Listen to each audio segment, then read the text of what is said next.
তুমি একটা খানকির পোলা, এবং এটাও আমি প্রমাণ করে দিতে পারবো। তোমার নাকি সময় বেশি না, আমি বললাম জুয়েল তুমি একটা খানকির পোলা। এবার এমন জায়গায় গুতা মারবো, বিল্লালের শিষ্য এই চোর গুলা বানাইছে। আমাকে কেন যাদের কাছে প্রতারক বানানো হয়েছে? এবং সরাসরি চায়না থেকে আমাদের একটা কম্বো অফার চলতেছে।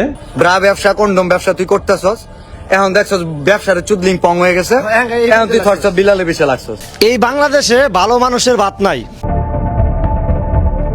বাটপার থেকে কাদা ছোড়াছড়ি, বিল্লাল, জুয়েল, নাজমুল, কিবরিয়া ও রাব্বির এই বিতর্কের শেষ কোথায়? ফেসবুক জুড়ে এখন একটাই আলোচনা। জনপ্রিয় কন্টেন্ট নির্মাতা থটস অফ বিল্লালের বিপরীতে দাঁড়িয়েছে জুয়েল, রাব্বি, কিবরিয়া সহ আরও জনপ্রিয় কন্টেন্ট নির্মাতা। একে অপরকে বাটপার থেকে শুরু করে নানা ধরনের কটূক্তি, লাইভের পর লাইভ, পোস্টের পর পোস্ট। কিন্তু প্রশ্ন একটাই, এই কাদা ছোড়াছুরির শেষটা কোথায়? ব্রেন মেসেজ জুয়েল, আমার শিষ্যগুলোরে বলছো তারা এক একটা কুকুর মানে কুত্তাগুলোর দেখে নেবা, আর তুমি যদি কুত্তাগুলোর দেখে নাও তোমার মতো খানকির পোলার আমি দেখে নেব। তুমি যে খানকির পোলা, তুমি যদি ওরা কুত্তার বাচ্চা হইতে পারে, কুত্তা হইতে পারে, প্রমাণ দিতে পারো তুমি এটা খানকির পোলা, আমি প্রমাণ দিব। চাইনা যায় যা দেখছো এগুলো বাংলাদেশে অ্যাপ্লাই করো না। ধরেন জুয়েলের মা আপনার মা, আপনার মার এই অকট্য ভাষায় গালি দেওয়ার অধিকার কি আপনি ওরা দিচ্ছেন? এই জেনারেশন আইসাও এই গালি শোনার পরেও যারা ওর ভক্ত হয়ে পড়ে রয়েছেন, আপনার মস্তিষ্কে সমস্যা রয়েছে। বর্তমানে সামাজিক যোগাযোগ মাধ্যম ফেসবুকে ভাইরাল হয়ে উঠেছে এ সকল জনপ্রিয় কন্টেন্ট নির্মাতার ব্যক্তিগত দ্বন্দ্ব। বিল্লালকে উদ্দেশ্য করে জুয়েল, রাব্বি সহ আরও অসংখ্য জনপ্রিয় কন্টেন্ট নির্মাতা একের পর এক দিচ্ছেন তীব্র বক্তব্য। কেউ লাইভে এসে অভিযোগ তুলছেন, আবার কেউ পোস্টে পাল্টা জবাব দিচ্ছেন। ফলে সাধারণ দর্শকদের মাঝেও তৈরি হয়েছে মিশ্র প্রতিক্রিয়া।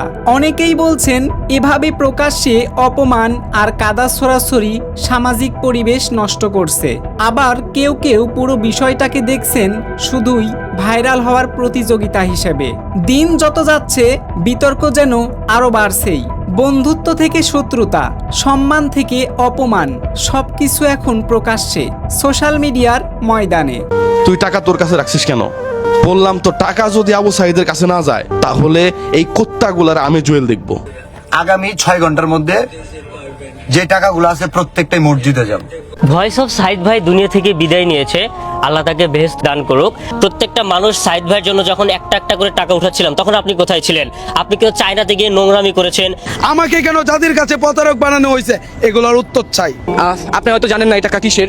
এটা হচ্ছে একজন রুগীর, যে টাকাটা হচ্ছে ওনার জন্য সংগ্রহ করছিলাম, কিন্তু সে আজকে এই দুনিয়ায় নাই। যেহেতু সে দুনিয়ায় নাই, তাকে দিতে পারতেছি না।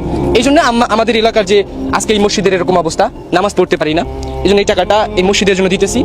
দর্শকদের প্রশ্ন, সমাধান কি সত্যিই হবে, নাকি এভাবেই চলতে থাকবে নতুন নতুন অভিযোগ আর পাল্টা অভিযোগ? তবে সাধারণ দর্শক ও সচেতন মহল মনে করছে সোশ্যাল মিডিয়ায় ব্যক্তিগত আক্রমণ নয়, বরং সম্মানজনক আলোচনায় হওয়া উচিত সবার পথ।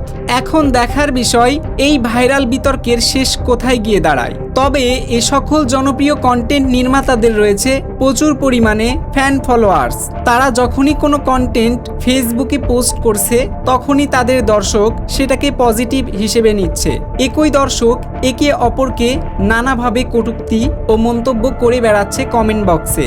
এ ধরনের কন্টেন্ট দিয়ে দর্শকরাও যেখানে হিমশিম খাচ্ছে, সেখানে এত বড় বড় সফল কন্টেন্ট নির্মাতা এখনো কেন কাদা ছোড়াছড়ি করছে? প্রিয় দর্শক, এদের কাদা ছোড়াছড়ি দেখে আপনার কি মন্তব্য তা কমেন্ট বক্সে জানাতে ভুলবেন না।